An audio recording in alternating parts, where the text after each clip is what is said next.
Ladies and gentlemen, the Rum and Regret podcast is back after a very, very shortish hiatus. We have returned. I am Andy Drake. Johanna Myers. And Nate Tussey, and we drink and we know things. Today we shall discuss the amazingness that was Avengers Infinity War.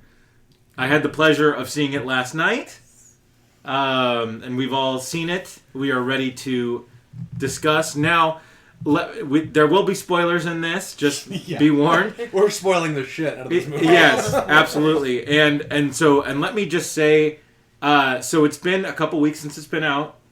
And shame on you. So as someone who works on the internet, this was spoiled for me. Of course it was. Yeah. So first thing I want to ask right off the bat, you guys saw it opening weekend? Yeah. He saw it opening weekend. I saw it like last week. Last week, and you got spoiled a little bit as well. Oh yeah. Right? Okay. So what I want to know is, for you, towards the end, did it have? What were those deaths? Did that have a lot of weight in the theater? People died in that movie? I don't remember that. Yeah, so I was a huge fan of the comic series. Okay. In the 90s. Good. Okay. So I have questions for you. I had very high expectations of this movie. Yes. Obviously more than Ready Player One, just because it's Marvel and all of their stuff has been great lately. Mm-hmm. I think they did a great job. I honestly thought... So I like the way they did the deaths because it was similar to the comics as far as the snap and that kind of thing. Uh-huh. I felt that all of these just random misty death kind of things kind of cheapened the very visceral, like heart-tugging deaths that happened earlier in the movie. Yes. Like Loki and Gamora and Heimdall and exactly. So those deaths were really, really significant. Had a lot of gravitas and rope, weight to it. Right. Obviously. No resurrections this time. Yeah. So great. And fucking Brolin just nailed it. It's Thanos, man. This is a Thanos movie through and through, and God, it was fucking great. Right. So I had zero reference. Oh wow. For anything, and I saw the initial trailer. I did not see anything else, and so they trailered the hell out of this movie. Yeah. So all I knew was that Thanos was the bad guy. Okay. And I thought the movie really, for lack of a better term, humanized Thanos. Yeah, big time. In a really great way. Mm-hmm.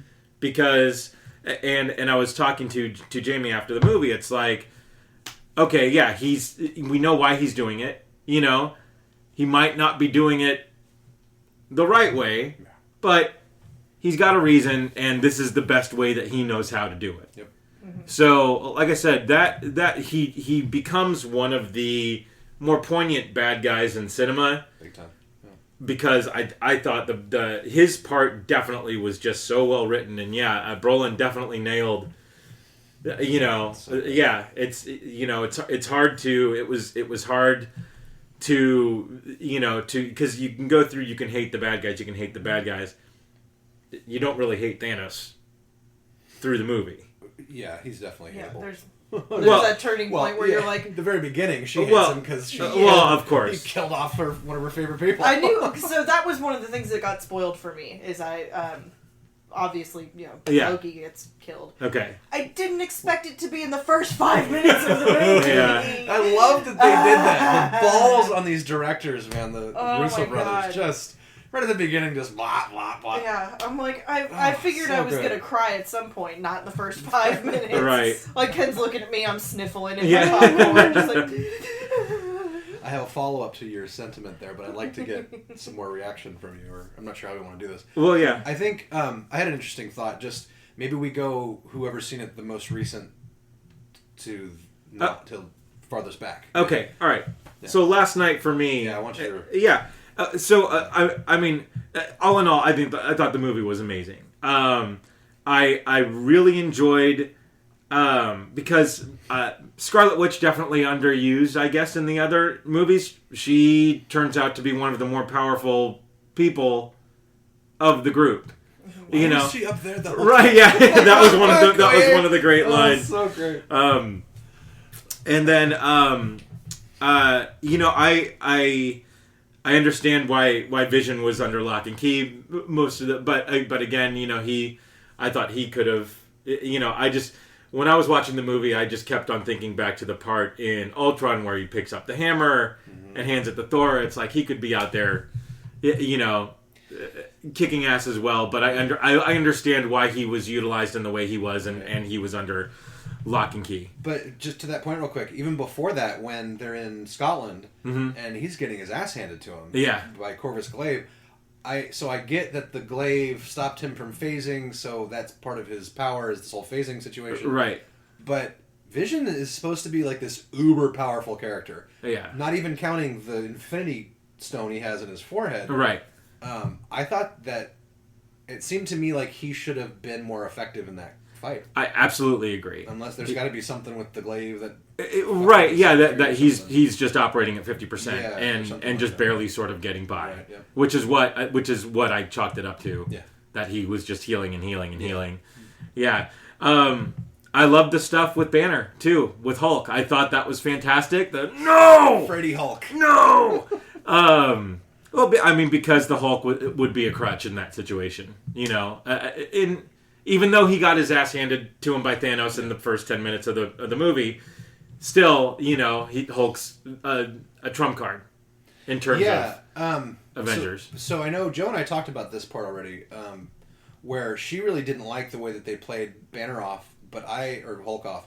But I really did because the way I took it was that Hulk was scared to get his ass kicked again. Right. Because he got rocked by Thanos. Yeah. And go ahead. That actually, you know, now that you mentioned it, that kind of makes it a little less stingy for me. But just the whole time I was like, why did they even put him in the movie if they're going to make him the guy that can't get it up the whole time? Right. Yeah, take that little green pill. There's a theory. Yeah. There's a theory on the internet about this. And Loki's not actually dead. Loki is Banner in this movie, and that's why the Hulk never comes out. Because Loki is pulling one over on everyone the whole time. That would be epic. And so where's Banner? I have no idea. Great theory. I know! It wasn't my theory! Yeah. He's hanging out with Hawkeye. There you go. And Ant-Man, right? Ant-Man, yeah. It was from the interwebs, not from my interwebs. Yeah. So sorry, continue. No. And the other thing I enjoyed, and well, so I mean, Batista, he's, yeah, no, I mean, as a guy who watched WWE, right, and just to see him in this role and doing and just that "Why is Gamora" line was so fantastic. And the fact that was ad-libbed was just amazing. I liked his invisibility. It's like, you can't see me. Right, yeah. Yeah. So, but yeah, I mean, in terms of how they were going about, you know, running down the Infinity Stones and you know, running down Thanos, and I liked how they teamed up the certain groups of people. You know, Spider-Man, Iron Man, Thor and Rocket forever. Oh, dude, that buddy cop movie, like right?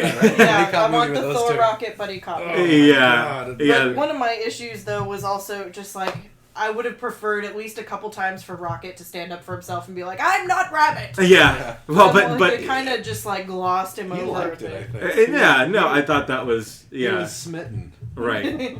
Yeah. Not as much as Drax was. No, that's the truth. It's like a pirate had a baby with an angel. Right. Yeah. The whole... Sorry, we keep interrupting your run. No, that's fine. The whole... So they pull Thor out from space, or in from space, and the whole thing where he's like, where did this dude come from? This is not a dude. Yeah. You're a dude. Yeah. This is a man. A strong, muscular man. Yeah. So funny. That's and they're all Drax. Right. And I because you and you know and not to compare it to DC, but you know and in terms of what we've seen in the last few years from DC, it's like you see where the different directors and how they direct the same characters, and they're noticeable. Yep. You know, so Wonder Woman in her movie, they're very different from Wonder Woman in Justice League, right? And so I was worried about how the Guardians especially were going to come across in this movie, and they did not disappoint. I mean, it still felt like perfect. You know, Rubber Band Man intro. Right? Great. Awesome, just awesome. Yeah. So from that point, but I mean, and my only thing was just because I saw the movie so late. The end was, I knew it was coming. All right, I know, and I knew who was getting it. Really? Yeah. Oh man. Yeah, just because of different stories, I was surprised at who they killed. Yeah. You know, and because of sort of the properties that they've been building up, Spider-Man and Black Panther especially. Yeah.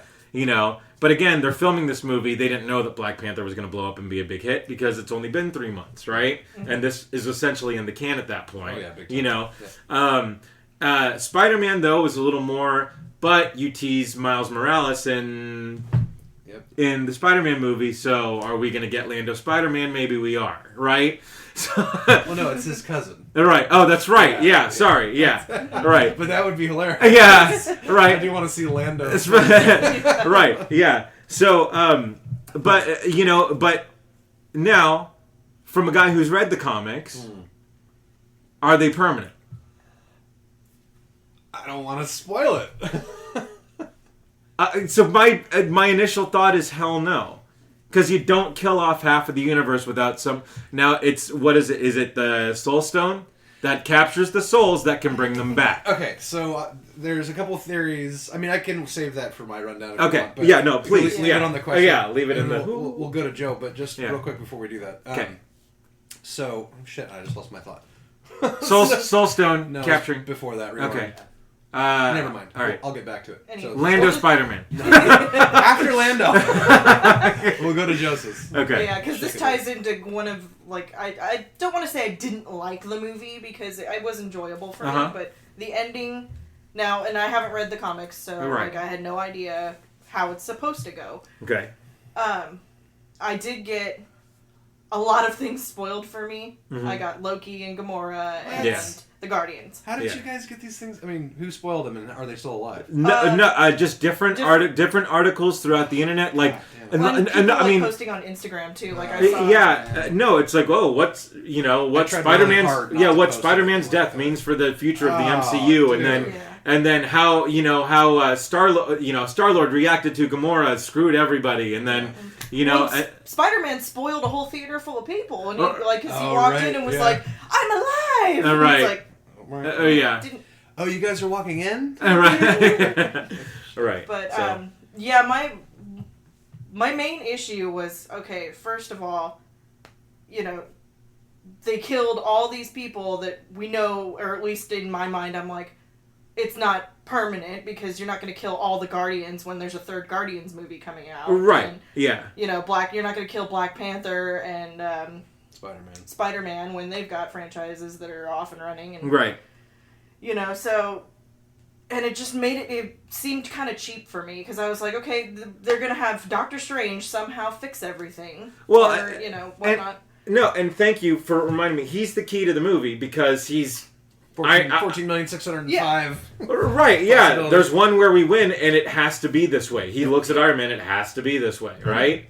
Yeah, so, I mean, the fact that everybody dies at the end, I, of course, figured that out when it's like, okay, they're not going to magically find the one instance where it works. Right, yeah. Yeah. And, I'm just, thinking about it, I was like, this is going to really suck if the next Avengers movie, it's like, oh, Doctor Strange fixed it somehow. Right. Yeah. But after reading the Soul Stone theory, I'm like, actually now I'm excited about it because, I'm hoping it's going to be, fighting to free everybody from the Soul Stone. Right.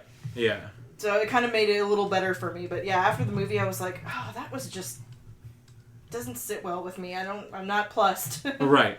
Yeah. Not plussed.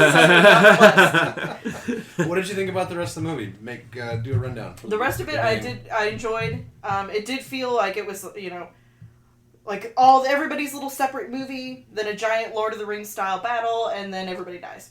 Right. So it kind of flowed a little weird, but I laughed my ass off through a lot of it and cried, and so I enjoyed it, but there were things I kind of was like, afterwards, I'm like, I feel like how Nate felt at the end of Last Jedi. Joe's exact text. So I feel about Infinity War the way you felt about The Last Jedi. Angry face. Yeah. Yeah, it was just like, you built this up and then just kind of threw the deck and just wrecked it. Right. Yeah.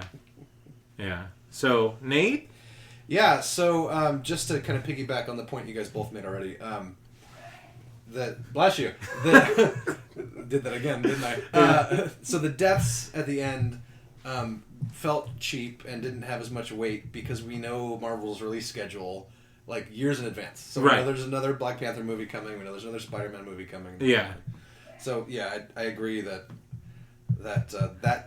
bit them in the butt, keeping that schedule out so far. Because if that stuff had never been released, I mean, obviously they're not going to kill off Black Panther after $1 billion opening. Right.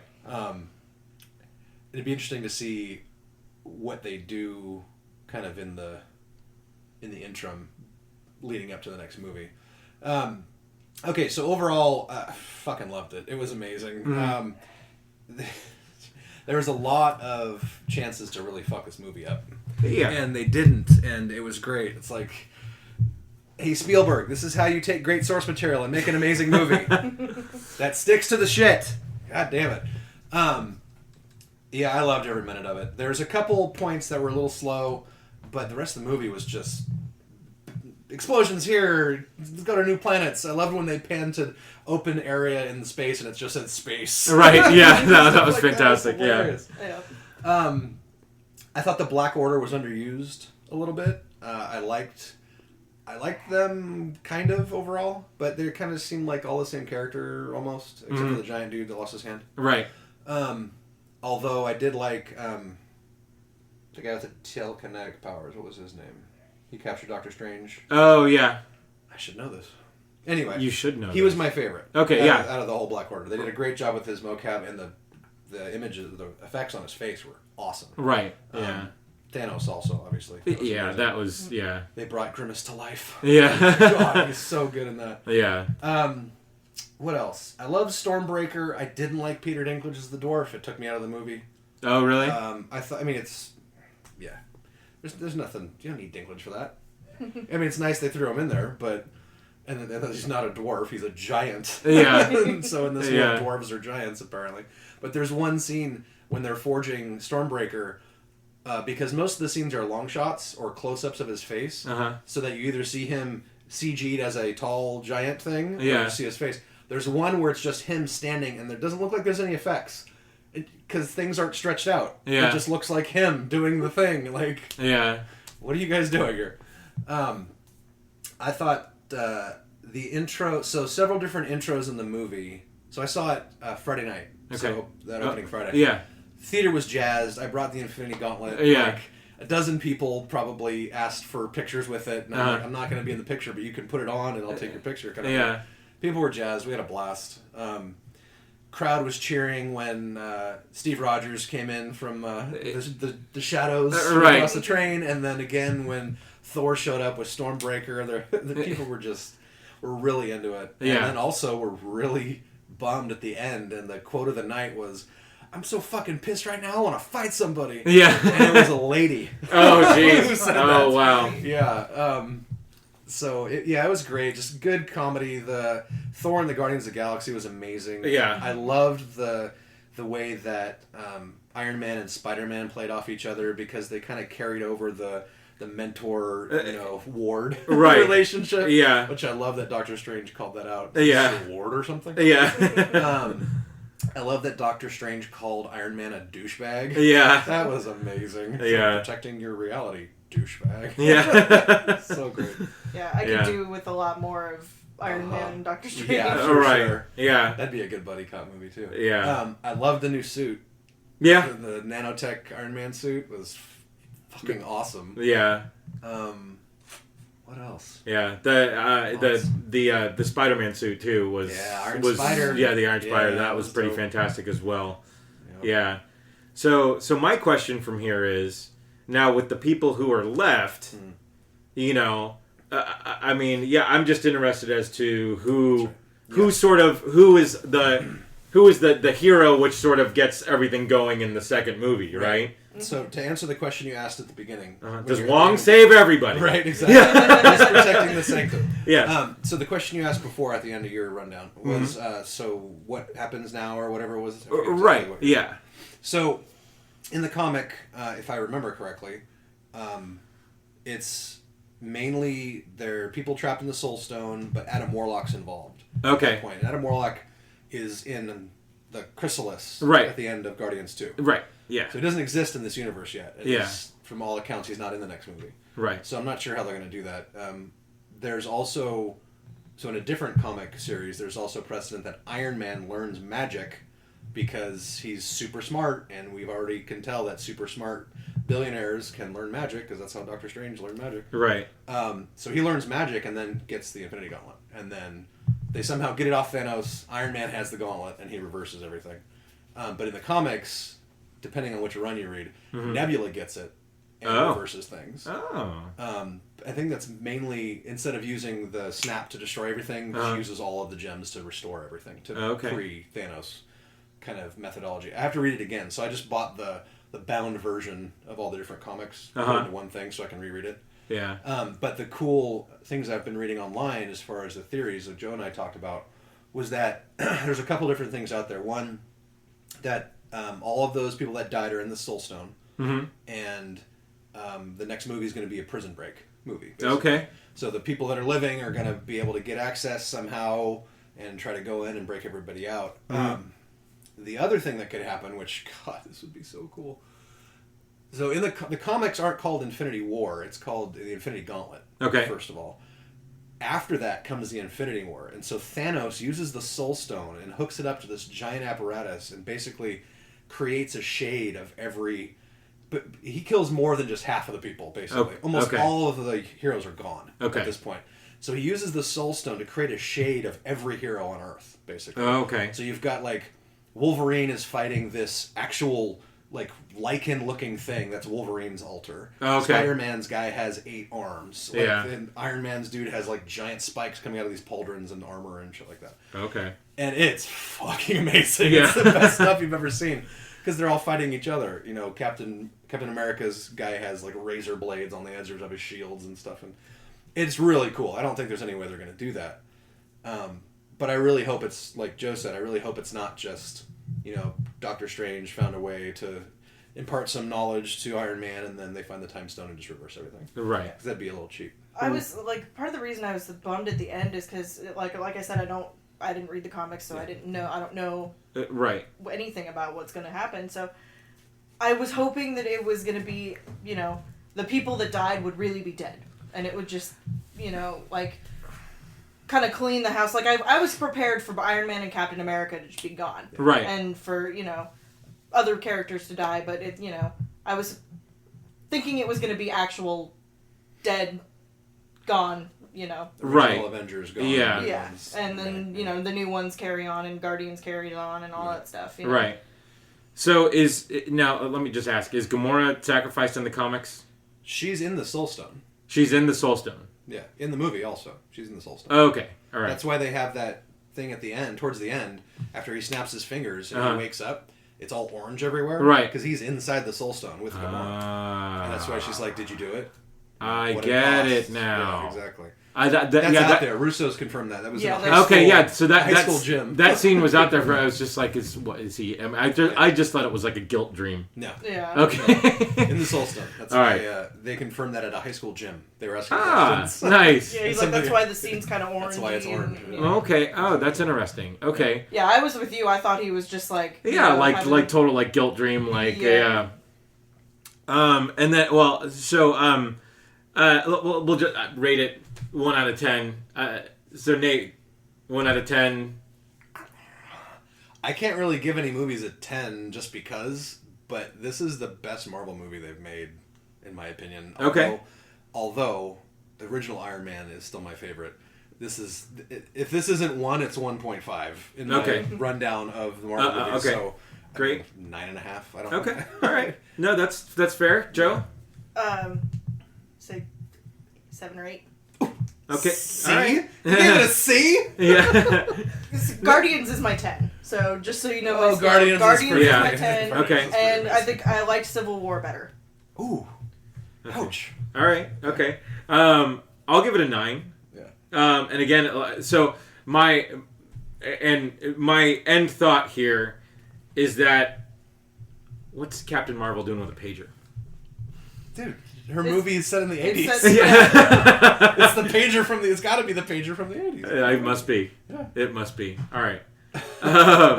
Okay. It had extra tech built on it. All right. Yeah. One final thought too. Yeah. Things that bothered me. Okay. Yeah. Vision's sacrifice. If they would have just left it that she killed him, and it didn't get reversed with a snap, I was like so upset. I'm like, she did what Peter Quill could. Well, she made the Thanos sacrifice had to do that, right? And to get the gauntlet. So, but from that point, and this is where I actually I like that part, was that he utilized each sort of soul stone in getting the next stone. Oh, and just whipping people around. You know, and so like the nowhere reality check was great. And then the time reverse, you know, it's like I thought from that point, from someone who didn't know the comics, you know, I thought that was a really cool part of it. It's because, now he has the time stone and now he can do this. Well, I thought it was way more brutal too, because so the lover has to kill Vision and then he explodes and she's devastated, and then he comes in and turns back time, and then she sees him get his face or his forehead ripped out. Right. Like, it was just brutal, and I mean... Yeah. Oh, and the Nebula scene was brutal too. Oh, God. That hurt so bad. Yeah. So, full disclosure, I did take my 9-year-old to see this movie. Yeah. After I saw it. There was a 7-year-old next to us. Oh, yeah. Yeah. She absolutely loved it. Okay. She did not get as emotional as I thought she would, which makes me a little concerned, Yeah. because she loves Nebula. It's one of her favorite characters. Yeah. And she was just like, yeah. You know, no crying. Yeah. Loki, and I hate to say it, Spider-Man killed me. Oh, that was perfect. Spider-Man just gutted me. Yeah. Ugly crying. Right. He did Yeah. a great job, and that paid off all of the work they had done to create that relationship. Absolutely. And I'm so Stark glad and that I Peter had Parker, seen Spider-Man: Homecoming before this. Yeah. You know, Mr. Stark, I don't want to go. Oh Yeah. God, don't stop. Yeah. Don't stop. Or no, Mr. Stark, I don't want to go. Yeah. No. So my homework for this one was rewatching Civil War. Yeah. So I got to see the initial recruitment scene with Spider-Man, and I just so great. So it hit home for me. So final thought, Nate? I loved it. I can't wait to see the next one. I'm so excited that they shot them in the fashion that we'll be able to see it again. And if you haven't seen it in IMAX, do it. It's filmed with IMAX cameras. It's so amazing. Yeah. Final thought, Joe? Another final thought? I want to see it again, and I enjoyed it. Yeah. But I just have issues, and Yeah. you guys are kind of talking me out of my issues. So I'm Okay. like, maybe All right. if I see it again, I'll be like, amazing. Well, that's why we're here, Joe. Yeah. We're here to help. Yeah. Rum and Regret is therapy. Yes. Both the podcast and the drink. Yes, So. it's true. It is very true. So thanks again. That was our Avengers Infinity War roundup. What did you guys think of the movie? Were there any deaths that caught you by surprise, or were you prepped for everything just to go to hell? Let us know, and thanks so much for tuning in.